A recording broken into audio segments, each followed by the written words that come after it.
majelis tarjih itu menguatkan pendapat yang mengatakan bahwa ketika bangun dari sujud itu dengan membentangkan tangan, tidak lalu mengepalkan tangan. Jadi kalau dalam hadis Bukhari itu kan begini, wa idza rafa'a ra'sahu 'anis sajdati jalasa wa tamada 'alal ardi tsumma qama. Jadi apabila bangun mengangkat kepalanya dari sujud, duduk dulu, duduk istirahat, terus menyandarkan tangan ke tanah, tsumma qama, kemudian berdiri. Di sini kan tidak ada kalimat dikepalkan atau dibentangkan. Nah, tetapi lalu mayoritas ulama itu mengatakan dibentangkan, bukan dikepalkan tangan itu.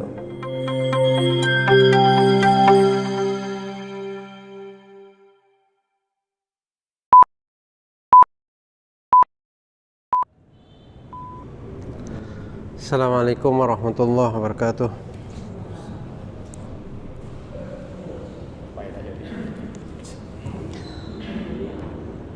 Alhamdulillahirabbil alamin alladzi a'ta at-tariqa lit-talibin sahhala manhajis sa'adati lil-muttaqin. Asyhadu an la ilaha illallah wa la syarika lahu wa asyhadu anna Muhammadan abduhu wa rasuluh. Allahumma shalli ala nabiyyina Muhammadin wa ala alihi wa sahbihi ajma'in. Amma ba'du. Jamaah rahimakumullah, kita lanjutkan kajian fikih. Sekarang kita membahas tentang bangun dari sujud lalu menuju rakaat yang kedua.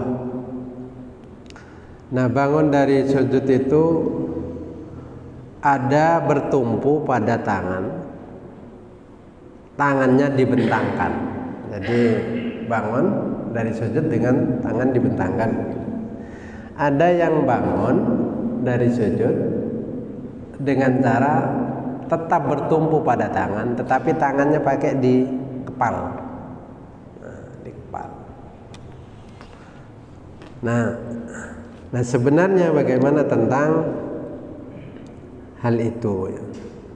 Karena ada yang dibentangkan, mungkin bagi orang yang kalau di karpet mungkin tangan yang dibentangkan itu tidak ada masalah. Tetapi kalau lalu di keramik, lalu tangan itu tidak dibentangkan tapi di kepal, maka itu agak berat bagi orang yang tidak terbiasa. Nah,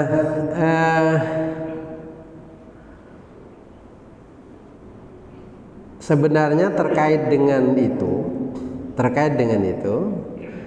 tidak ada dalil yang lalu secara sharih jelas yang menjelaskan tentang harus dibentangkan. Juga tidak ada nas yang begitu jelas harus dikepal. Yang ada adalah hadis yang mengatakan bahwa anna Rasulullah sallallahu alaihi wasallam kana ya'junu fis shalah. Jadi Rasulullah itu bangun dari salat itu dengan menekankan tangan ke tanah. Tangannya digimanakan? Nah, itulah lalu menjadi penafsiran.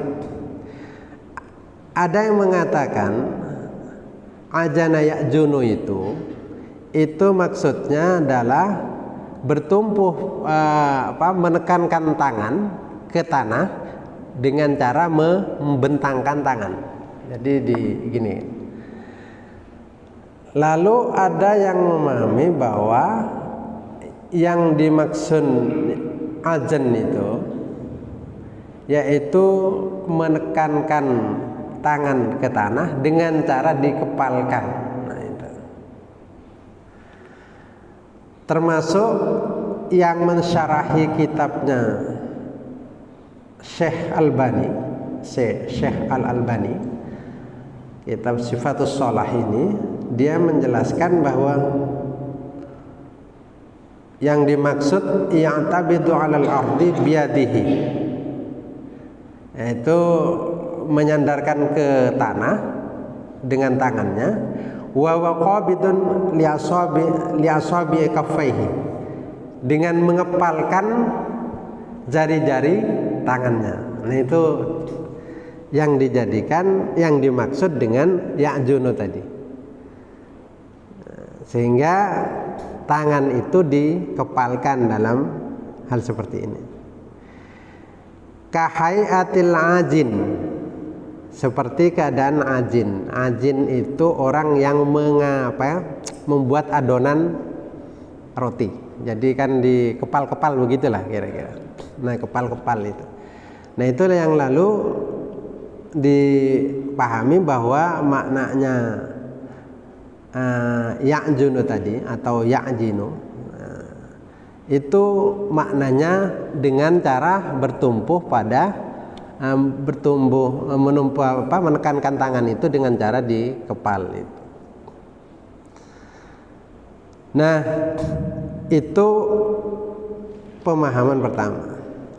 Yang kedua adalah dengan cara dibentangkan. Cara dibentangkan. Nah, terkait dengan hadis yang berhubungan bahwa harus dikepal itu, dimaknai dikepal itu, hadis yang tadi itu menurut Imam Nawawi hada hadisun dhaifun au batilun la aslalahu. Jadi hadis yang dhaif atau batil yang tidak ada dasarnya, artinya tidak ada asal muasalnya, berarti tidak ada sanadnya. Itu hadis yang berhubungan dengan dimaknai ajin itu mengepal. Nah, itu sehingga lalu yang dimaksud bangun dari sujud misalnya, lalu ke atas itu ya dibentangkan tangan. Jadi dibentangkan tangan. Nah, Imam Nawawi itu menjelaskan dalam Majmu',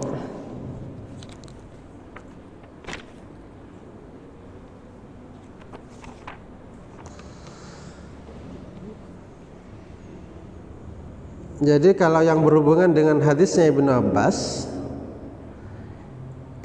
Imam Nawawi mengatakan hadisun dhaifun, ya. Hadisnya itu dhaif, hadisnya dhaif. Jadi maknanya itu, kata Imam Nawawi, maknanya itu kalaupun hadis itu ada sambungannya, artinya hadis itu benar misalnya, maka maknanya itu qaiman muta'ammidan bi batni yadaihi, ya. Artinya bangun dengan menumpuhkan tangan, menekankan tangan, bi batni yadaihi, dengan telapak tangan, bukan dikepalkan tangannya itu. Nah, itu yang dimaksud, Jadi wa idza i'tamada biyadihi ja'ala batna rahataihi. Jadi apabila menyandarkan tangan itu, yaitu dengan menjadikan telapak tangan itu sebagai penekannya. Jadi telapak tangan, bukan lalu tangan itu dengan dikepal. Sehingga telapak tangan inilah yang lalu menekan ke tanah. Nah, itu. Jadi itu yang lalu menjadi sandaran ulama yang mengatakan bahwa orang bangun dari sujud itu dengan cara tangan dibentangkan, bukan dikepal.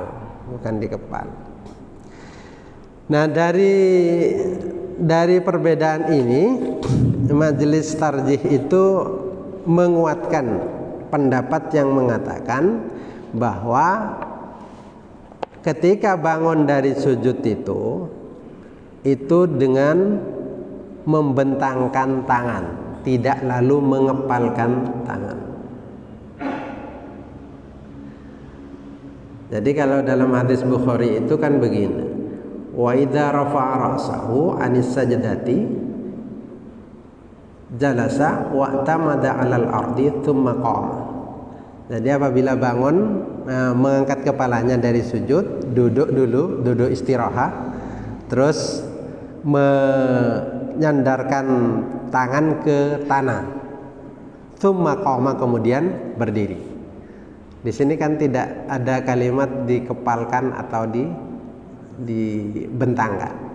Nah, tetapi lalu mayoritas ulama itu mengatakan dibentangkan, bukan dikepalkan tangan itu. Nah, inilah yang lalu dijadikan dasar oleh para banyak ulama untuk mengatakan tidak perlu dikepalkan ketika bangun itu. Dan termasuk Imam Nawawi mengatakan bahwa hadis yang berhubungan harus dikepal itu adalah hadis yang dhaif, la asla lahu. Nah, ini terkait dengan bangun dari sujud, ya, bangun dari sujud. Artinya kalau bisa jadi bangun dari sujud itu duduk istirahat dulu, kayak duduk iftiras itu. Setelah itu lanjutkan bangun. Lanjutan bangun itu tidak perlu mengepal, tetapi dibentangkan tangan. Tetapi sekali lagi bahwa kalaupun misalnya ada yang mengepalkan, tetap itu ada ulama yang mengatakan begitu. Tetapi mayoritas ulama mengatakan bahwa, termasuk majelis tarjih mengatakan bahwa kalau bangun dari sujud itu dibentangkan tangan, tidak perlu dikepalkan tangan untuk bertumpuh pada tanah. Itu terkait dengan bangun dari sujud. Saya lanjutkan ke tentang a'dha'us sujud, yaitu anggota yang sujud, anggota-anggota yang menjadi bagian dari sujud. Ittafaqal ulama ala anna sujuda yakunu ala sab'ati a'dha'in: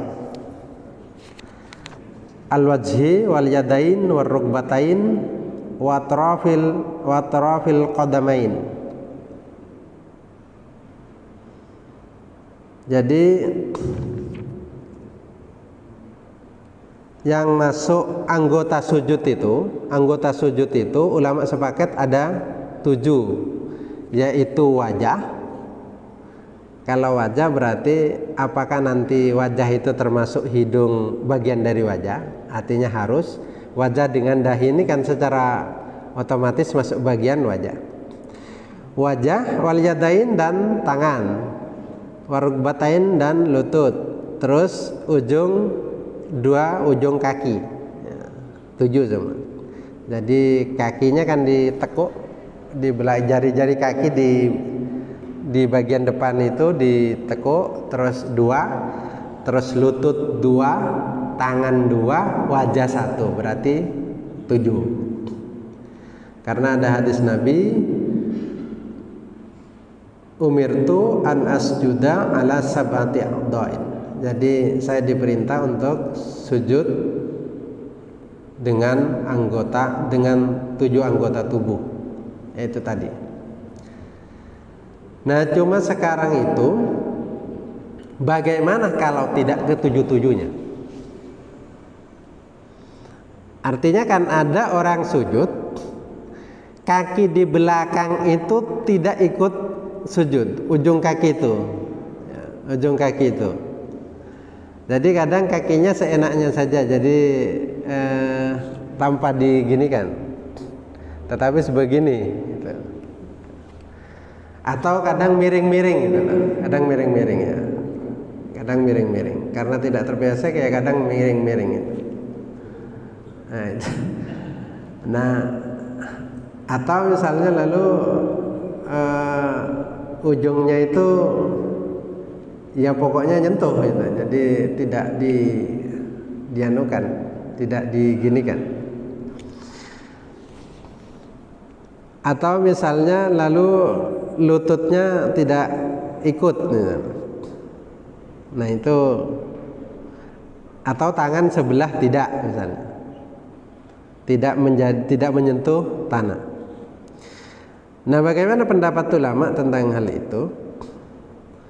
Faqala qaumun minhum Abu Hanifah wa Malikun wa Syafi'i. Jadi menurut pendapat ulama yaitu mazhab Abu Hanifah, mazhab Malik dan mazhab Syafi'i, la tabtulu salatuhu. Jadi tidak batal salatnya. Seandainya kurang dari 7. Yang penting wajah ya, wajah. Li'anna ismas sujudi innama yatanawalu al-wajhu faqat. Jadi kalau sujud itu, yang dinamakan sujud itu ya pokoknya wajah itu sujud. Nah sekarang 7 seumpama 7 kaki, ujung-ujung jari kaki tidak ikut sujud, berarti tidak ada masalah. Lutut misalnya tidak menyentuh tanah ya enggak apa-apa. Nah tangan begitu juga. Nah, seumpama salah satu itu enggak. Nah sekarang kalau 6 ikut dalam anggota sujud tapi wajahnya tidak, ya tidak sujud namanya. Jadi kakinya sudah nyentuh tanah, terus lututnya nyentuh tanah, terus tangan nyentuh tanah, tapi kepala ke wajahnya tidak, berarti dia tidak sujud. Nah, sehingga yang dinamakan sujud itu pokoknya ya wajahnya sujud, menyentuh tanah ya sujud. Meskipun seumpama kaki di belakang itu diangkat sedikit misalnya, itu berarti dia sujud. Yang penting adalah wajah itu. Wa qala qaumun minhum Ahmadu. Jadi menurut pendapat yang kedua yaitu ulama mazhab Ahmad bin Hambal, yaitu tabtulu, batal.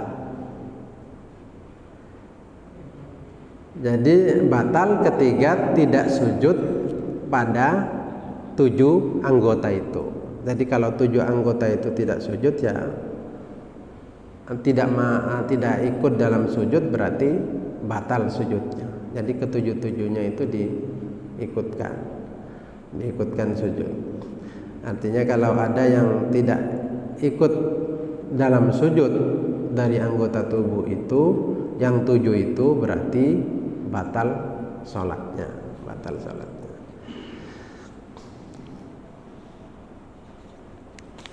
Nah,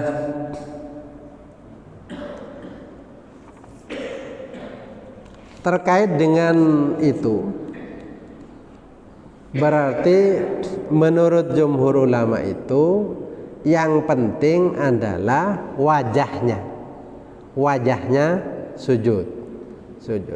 Meskipun 7 anggota sujud itu, anggota tubuh itu tidak ikut menyentuh tanah, itu tidak ada masalah, artinya tidak apa-apa, artinya cukup sujudnya, tetapi tentu tidak sempurna, tetap ada konsekuensinya.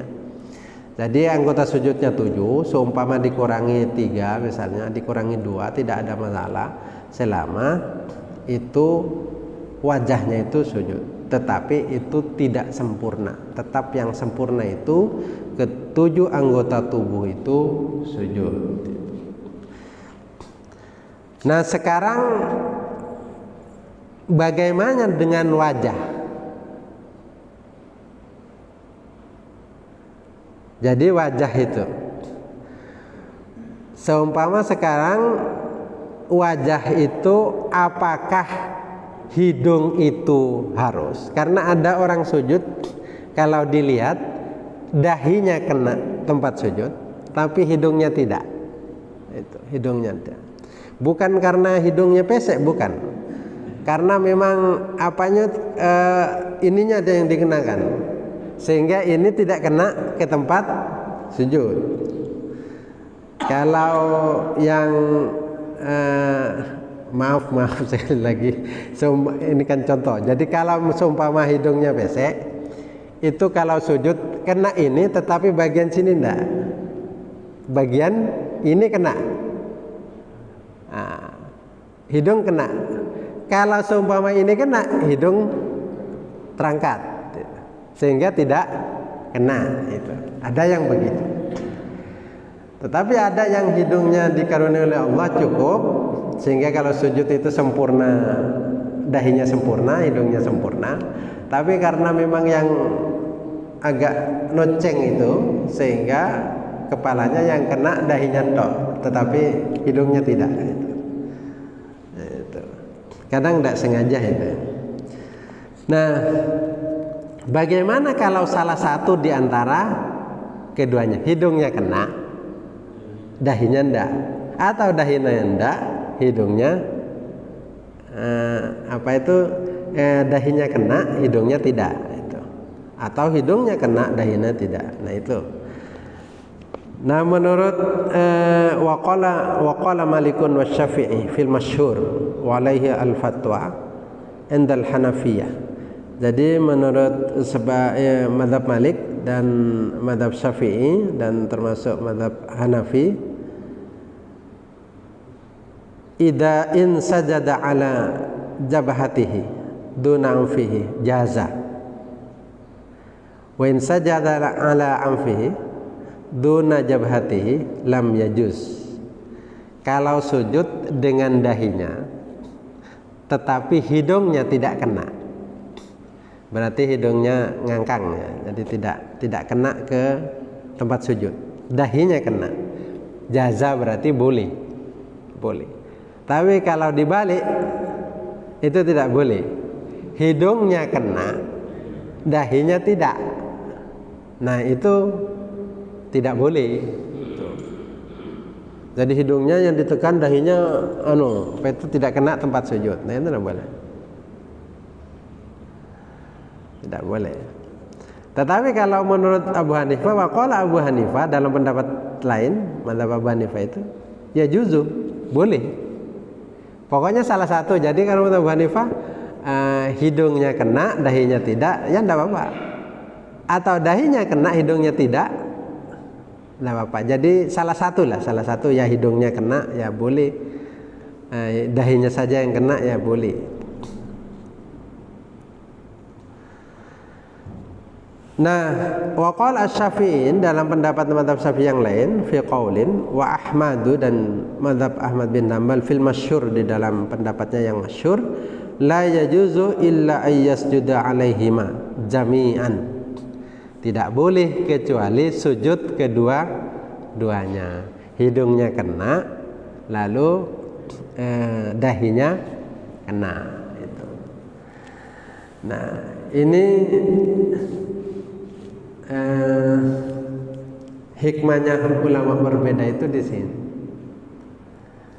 Coba kalau kita perhatikan orang-orang yang sujud itu, ada yang memang sujud dahi dengan hidung, ada yang sujud itu dahinya saja, hidungnya tidak kena. Ada. Saya sering melihat orang sujud yang dahinya saja, hidungnya tidak. Seandainya lalu ada pendapat yang terakhir ini saja yang kita tahu, sumpah, maka jelas lalu batal salatnya orang itu. Artinya tidak sah sujudnya itu tidak sah karena dahinya saja. Nah, bagaimana terkait dengan dahi?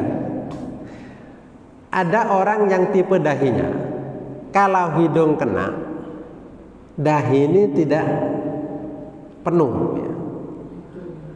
Kalau dahi penuh, hidung tidak kena. Lalu gimana? Nah, seperti ini, maka termasuk mazhab Syafi'i dalam itu mengatakan, mazhab Syafi'i itu,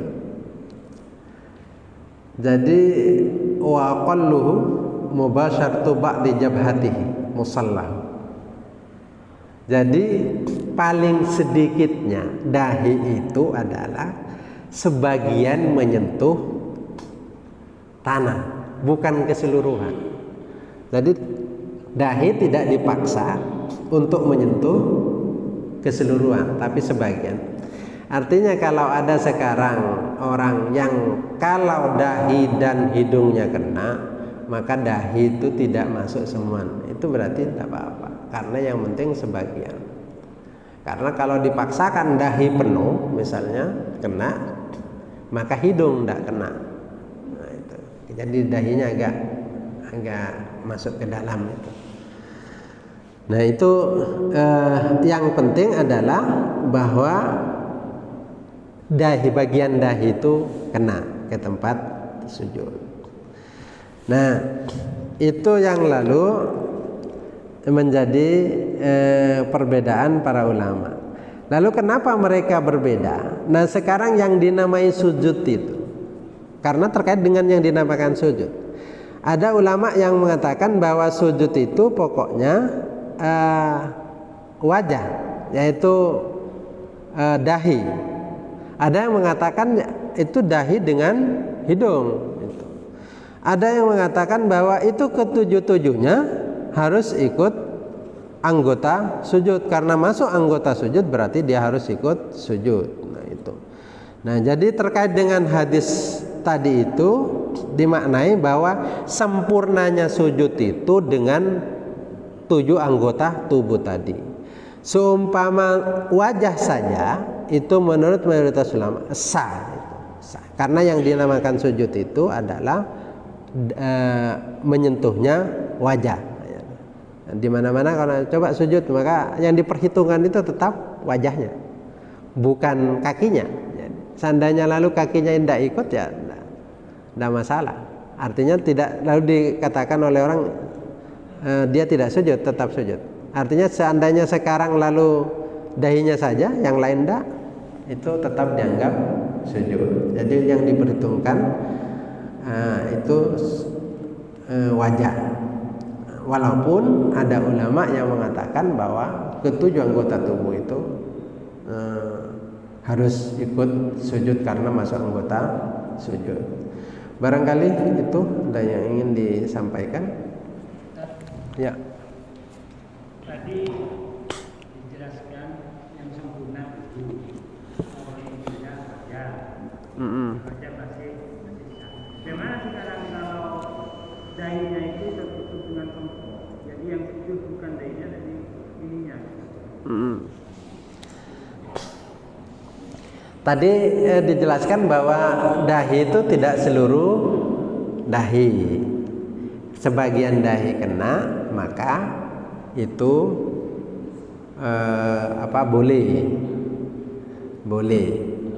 Nah nanti yang diperselisihkan oleh para ulama itu kalau lalu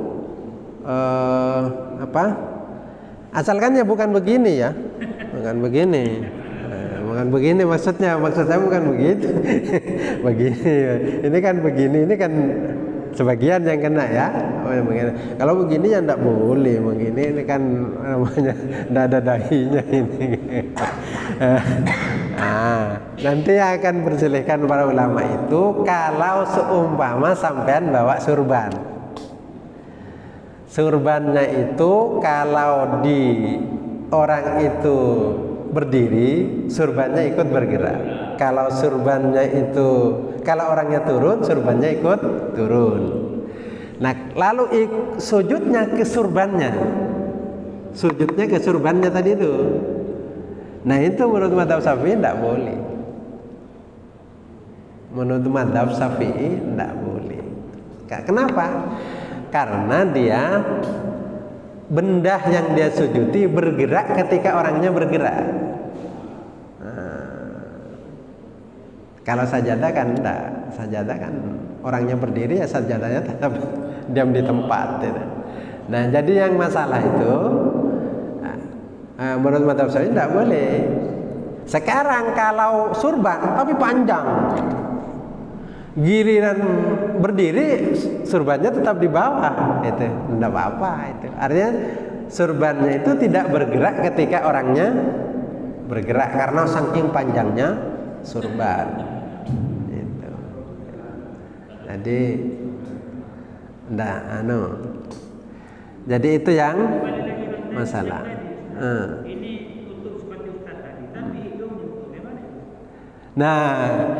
Nah kalau ikut yang lalu Abu Hanifah sama, kalau menurut saya kan jelas ya, kalau yang mayoritas ulama tadi, mayoritas ulama adalah yang penting dahi, hidung ikut tidak ikut tidak ada masalah.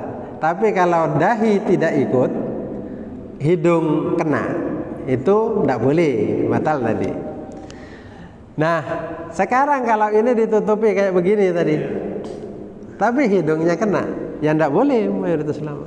Kecuali menurut Abu Hanifah boleh. Menurut Abu Hanifah tadi, yang penting salah satu di antara hidung dan dahi itu. Nah, tapi maksud saya begini. Sudah jelas ya? Sudah jelas. Ada yang lain?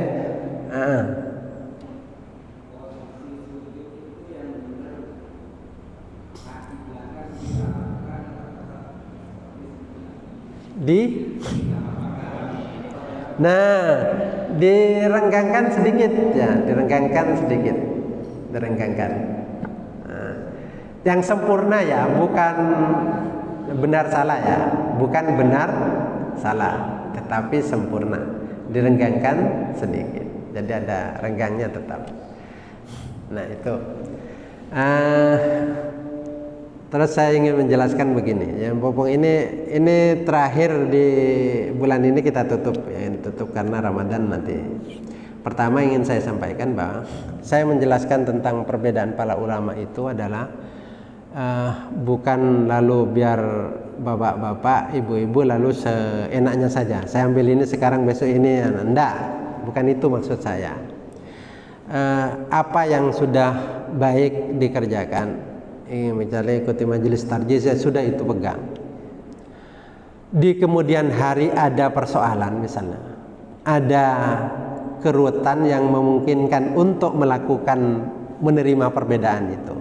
Maksud saya berpindah menuju pendapat yang lain, silahkan dilakukan dalam kondisi tertentu. Itu kondisi tertentu.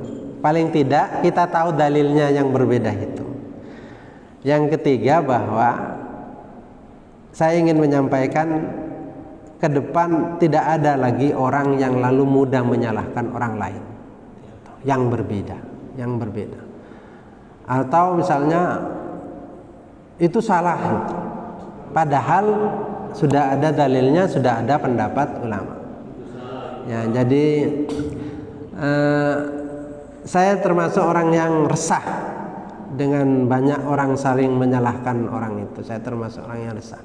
Maka ketika ada orang yang mengadu ke saya tentang ini berbeda sekali, itu masih saya carikan di kitab. Apa memang ada ulama yang menyampaikan itu?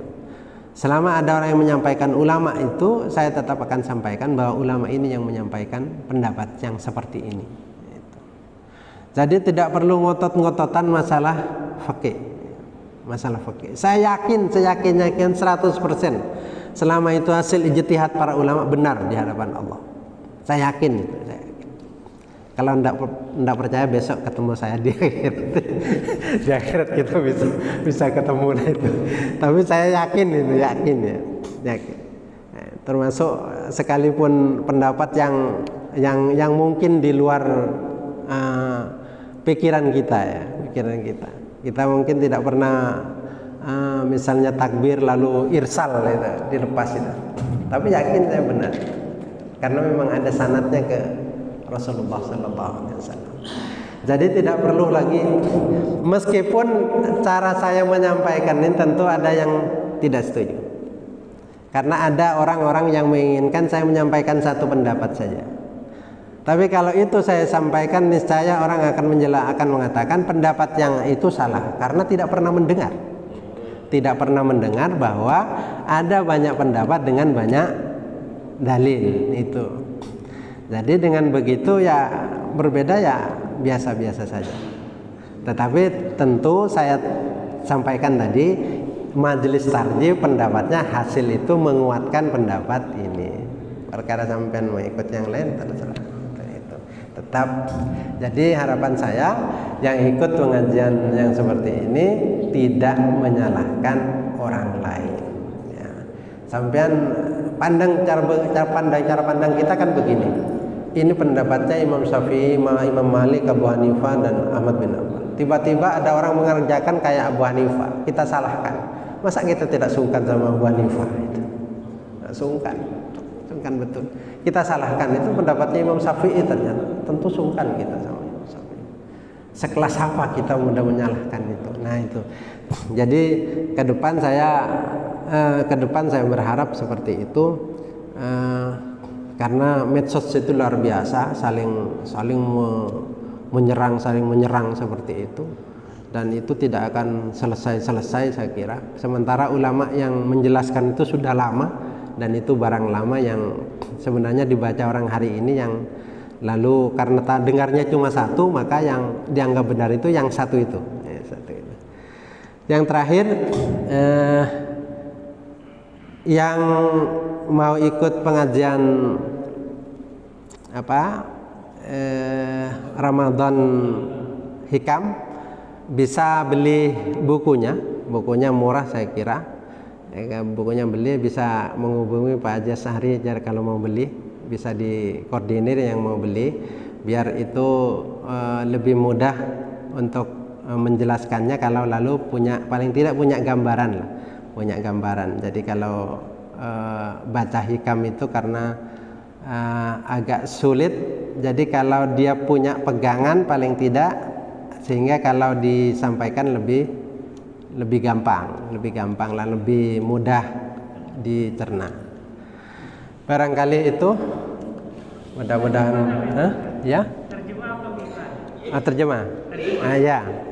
Jadi silakan, murah kok. Jadi murah, jangan khawatir, murah itu. Ya. Yang mahal itu kalau kitabnya. Kitabnya kalau syarahnya Syekh Ramadan Al-Buti itu kemarin saya beli 800.000 satu judul. Kalau yang anunya itu, yang terjemah itu mungkin ya ada, mungkin enggak sampai 50 mungkin ya. Enggak sampai 50.000. Silakan dihubungi Pak Haji Sari, jadi yang mau beli silakan. Ya. Sudah? Ya. Pak Haji Sari ya. Pak Haji Sari, biar Pak Haji Sari yang mana?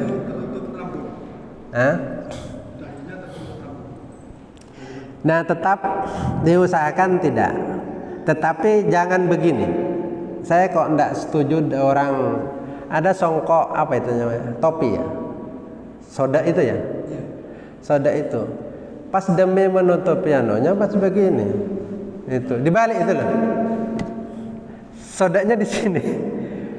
Itu kira-kira kalau ada orang menghadap sama orang terhormat, tiba-tiba seperti itu diterima enggak? Enggak kan? Itu kan termasuk bagian dari kurang ajar itu kan. Nah kira-kira ya seperti itu juga enggak bagus. Daripada dibalik ya sudah enggak usah itu. Yang penting dahinya bisa kelihatan. Nah, tadi dikatakan bahwa nanti akan ada penjelasan juga. Sahabat dulu karena saking panasnya itu sujud pakai ke tangan. Jadi tangannya itu dipakai untuk menutupi panasnya terik matahari, sehingga sujudnya tetap ke tangan dan ini dipakai landasan. Nah itulah yang menjadi dasar nanti bahwa orang sujud kepada surban meskipun dia bergerak turun itu boleh, karena dulu sahabat pernah sujud ke tangannya karena menghindari panas, sehingga bukan tidak ada perbedaan tapi tetap ada perbedaan. Jadi tetap diusahakan tidak kena, tapi kalau jangan tidak apa-apa. Jadi ya selama tidak penuh menutupi. Barangkali itu ya.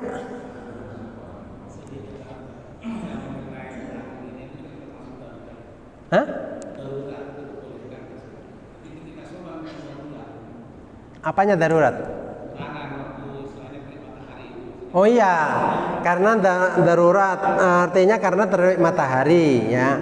Sebenarnya kalau seperti itu kan memang sulit. Tetapi apakah menjadi hukum itu menjadi hukum darurat atau memang hukum boleh? Ya, itu nanti akan diperselisihkan oleh para ulama.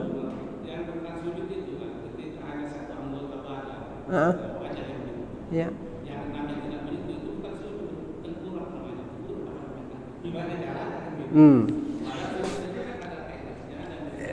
Nah itu yang sempurna sekali lagi. Tetapi orang sujud dikatakan sujud pokoknya dahinya kena itu.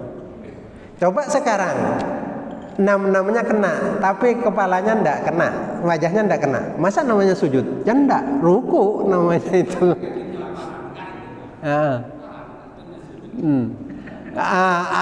Arangka ya, termasuk arangka itu termasuk tidak sujud karena kepala kan ndak kena. Coba giliran kepala kena, sujud namanya. Meskipun sujud dengan gaya arangka misalnya kan, tapi namanya sujud tetap, gayanya arangka atau gayanya apa itu kan ada anak-anak itu kan, kalau sujud kepala dahinya sujud, tapi kakinya di belakang itu kira-kira begini. Itu anak-anak, tapi itu sujud sekali lagi, tetapi tetap itu sujud, hanya gayanya anak-anak itu kaki belakang itu dua-duanya diangkat sampai geledek-geledek begitu. Ya. Barangkali itu mudah-mudahan berguna. Mari kita berdoa. Alhamdulillahirabbil alamin. Allahumma shalli ala nabiyyina Muhammadin wa ala alihi wa sahbihi ajma'in.